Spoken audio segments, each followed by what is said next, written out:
Hello everybody, welcome back to the workshop. So in this video I want to show you this handy little tool right here. This little handy tool is called a center finder. Now I actually purchased this center finder off of a man by the name of Bob Cruikshank, and he's a long-standing member of SOFA, Southern Ohio Forge and Anvil. And he made up these little tools. He had a few of them for sale up there at the club at one of the meetings. And it is a super little handy bit of kit that you may want to take and add to your arsenal. Now, all credit to Bob Cruikshank of this design. And like I said, I do believe he's selling them, so probably don't want to copy this exact design if you're going to be trying to make something like this for yourself. I would recommend you to contact Bob Cruikshank, the working man's friend, and go check him out. I will put his phone number down in the description down below. Well, I'll put his contact info to where you can get a hold of him in the description down below if he will approve of that to do so. If not, you'll just have to catch up with him at SOFA, either at the Quad State Roundup once a year in September, or at a monthly meeting. That's the first Saturday of every month. So what's interesting about this tool is at first you may be wondering, well, what in the world is this whole thing about? Well, right here in the center, there is a little center scribe point, and it is held in by a little set screw, if you guys can see it right there, which is very handy.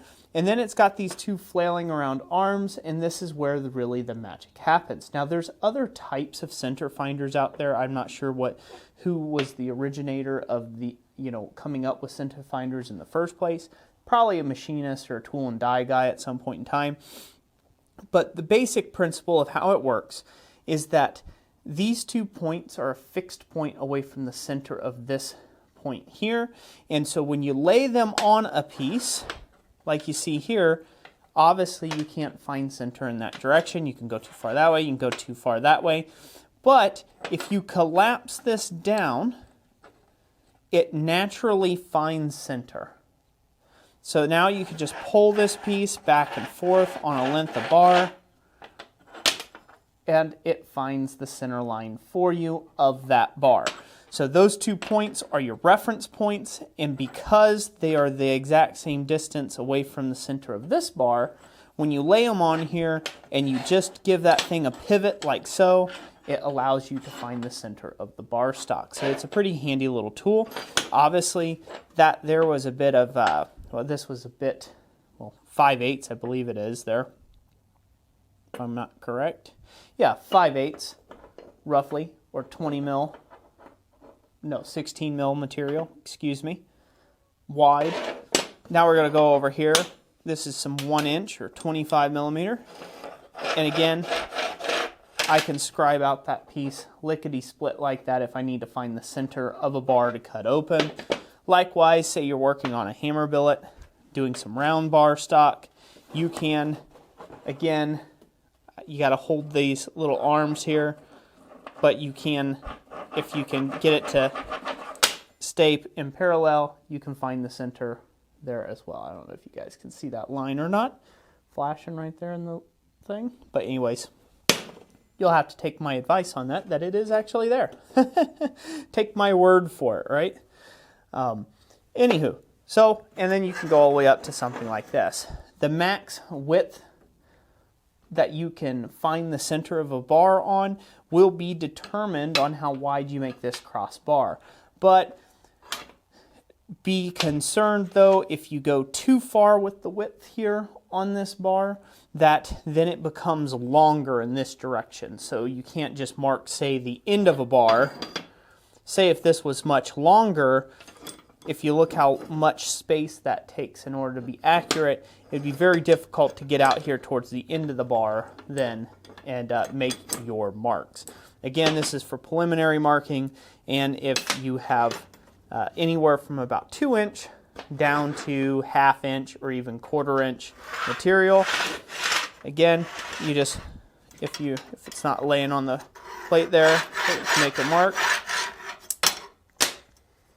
Just like so. So you can see how quickly you can use a center finder like this.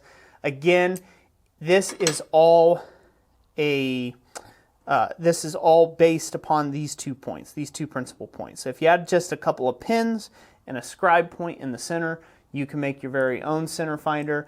I find this to be very handy, this design here from Bob Cruikshank, because of the way it locks down on the bar stock itself, and it gives you really some reference points to squeeze against, and I feel like it's a little more accurate in this configuration.